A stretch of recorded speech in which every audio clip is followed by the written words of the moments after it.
I stopped buying bread after I found this amazing recipe. Start by removing the seeds from 1/4 of a kabocha pumpkin.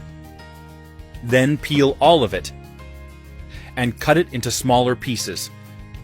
Now transfer them to a large saucepan.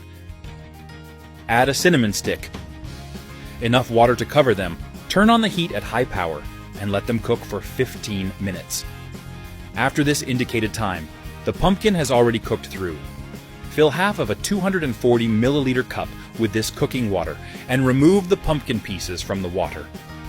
After doing this, in a blender, add the pumpkin pieces we just cooked, 2 eggs, half a cup of oats, half a cup of milk, half a cup of the pumpkin cooking water, a teaspoon of baking powder, a tablespoon of vanilla essence, 1 pinch of salt, and blend everything together very well until combined. Take this time to share this video and write in the comment section the name of the city from which you're watching it, and we'll make sure to leave a heart especially for you. Oh, and thanks for sharing this video. This is the right blend.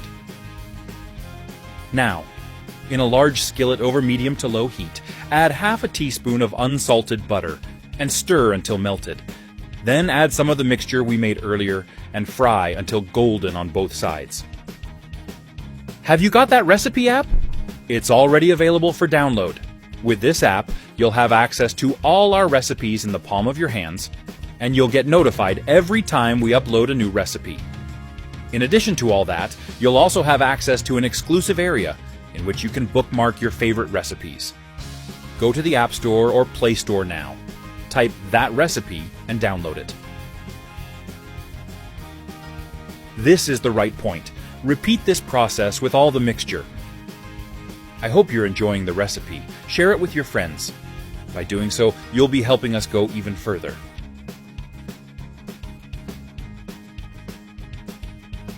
Finish by adding honey to taste. That recipe is ready. You may now serve and enjoy it. I hope you liked this recipe. Now I'll head to the comment section and leave a heart to everyone who left the name of their city. See you next recipe. Bye-bye.